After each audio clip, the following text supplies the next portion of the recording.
Does size matter? I am on a mission to really get clarity and to break this down in regards to law firms. So often I will talk to attorneys and they'll start the call with, well, I'm just a small law firm. Or I'll talk to candidates, like a candidate I spoke to yesterday. I'm like, tell me why you're looking for a new opportunity. Why are you looking to leave your current firm? She's like, well, we're a small firm. Like, time out. You have 9 shareholders, partners within this law firm. You have, what is your definition of size of firm? Attorneys, I want you, and team members, I want you really to get clear. Pause and stop saying you're a small law firm. What is the definition of a small law firm? What's the definition of a mid-sized firm? What's the definition of big firm? And why does it matter? Who does it matter to? And what are you striving for? So let me ask you, is one of my favorite clients, Leslie, a small law firm? Last year, they made $428,000. They were excited about that. 20% growth, what have you. Always had this dream of becoming $1 million law firm. Like, heck, let's have fun with this. We are going to make $1 million in 2023. We hired a few people, some overseas in the Philippines, some full-time people within there. It was 1.5 attorneys within the firm. By definition, yeah, small. Great. 1 office, small, I guess. 5 employees, small, I guess. The goal was $1 million. We grew it to $1 million, and we went over by $39,000. The goal was by the 20th of December. We hit it by the 18th of December. Is this a small law firm? They're in action. They're strategic. They exceeded their revenue goals. They had controlled growth. The attorney was taking vacations. They closed the office on Fridays to have it as growth days and half days. So whose definition is this small law firm? What is your definition of small, medium, big, and why does size matter? Does it matter? It matters to you. It matters to your family. It matters to your team. It matters to your client. And what matters is your mindset around it, your language around it. So stop saying we're just a small law firm or we're a small law firm. My invitation is just eradicate that language. Small law firm means nothing unless you say it does. So what's your definition of success for you? What's your definition of growth or scaling or what have you? Get really clear on that for you, for yourself, for your family as an entrepreneur and business owner. Enroll your team and have a conversation about what growth means to you. And you can be way more profitable than a big law firm, a Magic Circle law firm, a White Shoe law firm, and having fun and making money, making impact, and making a difference and still be the biggest law firm because how your perception around it, your excitement around it, and the difference that you're making. So change your language around it. Get really clear on what success means for you and remove these titles of small, big, mid-sized firm and just stay intentional and anchored to your goals. And your success is your definition of what that is. Your definition aligned with your team. And then, from my opinion, someone like Leslie, that's a big law firm. Welcome to another episode of the Office Altering Hire and Empower with Molly McGrath podcast. If you're a returning listener, welcome back. If you're a first-time listener, hopefully you'll become a long-time listener. As always, I'm your show host, Molly McGrath, founder of Hiring and Empowering Solutions and creator Maybe of this remove all the titles podcast. About this big, you can check us out small. Bigger's not better. Less is more. So pay attention to what your definition of success is. In regards to revenue, start there. How much revenue do you want to make? What's your stretch goal? that you want to make that makes impact for you and your family and your team, and get clear on that. So for Leslie, it was to get to $1 million. And there was a significant reason why the $1 million. Our next goal is that we want to leave her 2 children as millionaires. That's her goal by the time she sells her practice, that she can officially say that my children graduating from college can officially say that they're millionaires because of what she's done to build her business and left for that. For me, that's a big law firm. That's a successful law firm. Her why is in alignment with her goals. So we no longer use language like we're a small law firm. Is your goal to be a big law firm? And what's the definition of big law firm? I've searched the ABA, I've searched the Googlies and what have you. They don't matter. It matters on how you interact and talk about your law firm. So we got really, really clear what the goal was. $1 million, this was our goal. Here's the deal though. We shared it with the team. They freaked out. They're like, oh my God, that's more than doubling our practice. And all the head trash and the stories and all that said. So the attorney and I had a secret goal. I'm like, so go the calendar, so go cash flow, what have you. We were very, very clear on her why. We were very, very clear on her definition of success.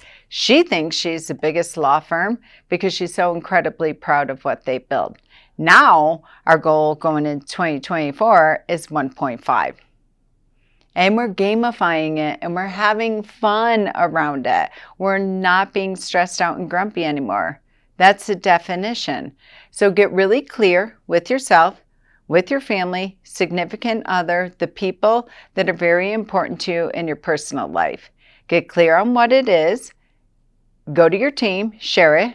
If you don't want to share revenue, then share the impact, number of clients that we're going to serve, number of appointments that we need in regards to sales appointments, what our conversion rate needs to be to get hired, what we're going to do for those that don't hire us to follow up to bring them back in, because no is never a no. It's a not now. It's a no if there's no follow-up and client services isn't engaged.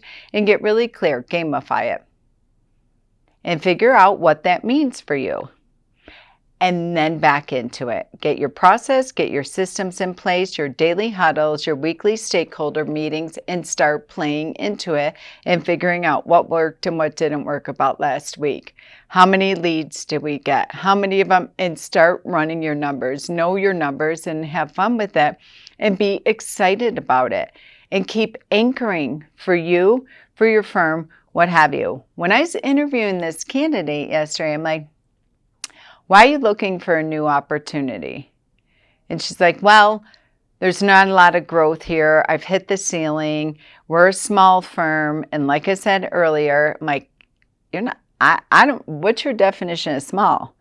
You have 9 partners. You have X amount of associates. You have over 50 employees.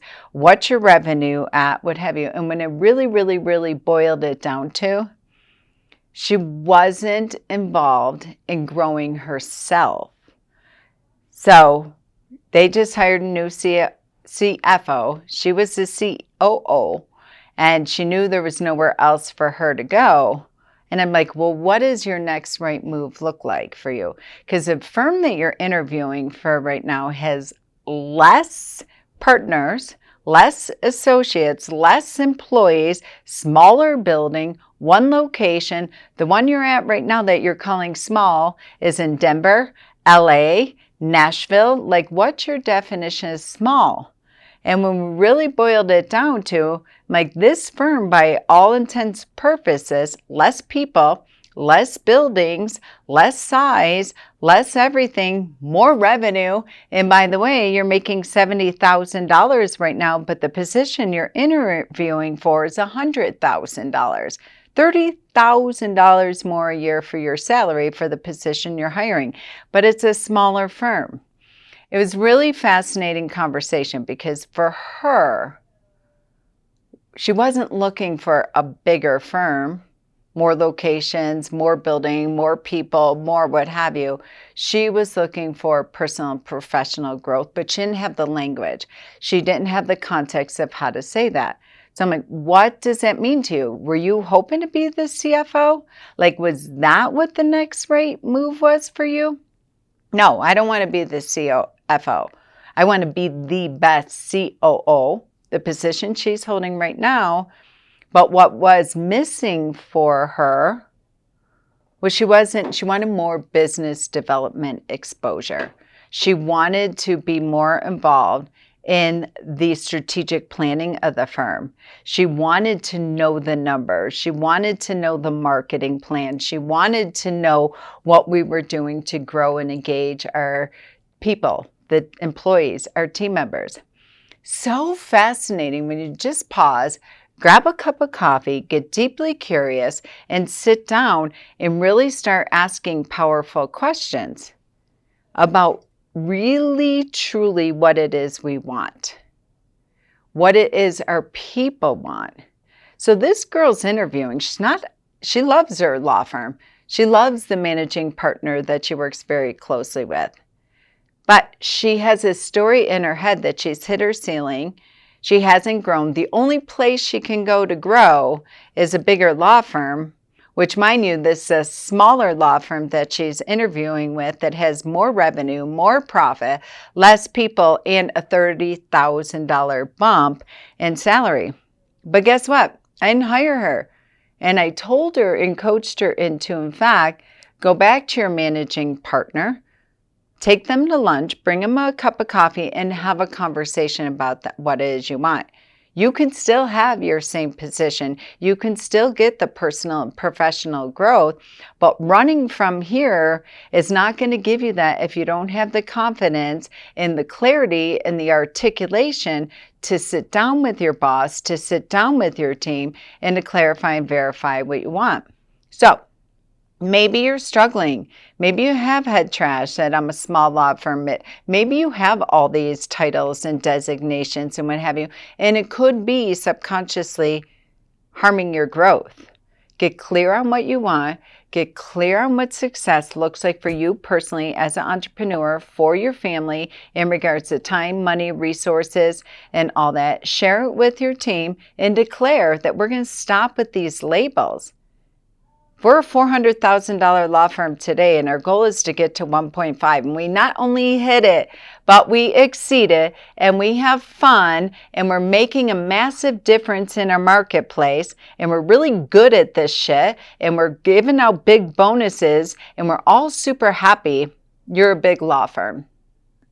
We've reached the end of yet another episode of the Hire and Empower with Molly McGrath podcast, where dream teams of entrepreneurs in an entrepreneur's world really do come true. Listen, whether you're a business owner, employee, executive, or hiring manager, we fully understand hiring, onboarding, and leadership is expensive, exhausting, often overwhelming, and absolutely time-consuming for the already taxed professional. Well, we have your back on all fronts. For 25 years and counting, we have transformed over 4,000 law firm teams into the most efficient, resourceful, and profitable asset of your business. Check out our Smart Hire solution, our employee leadership program, and the 66-day law firm turnaround at hiringandempowering.com.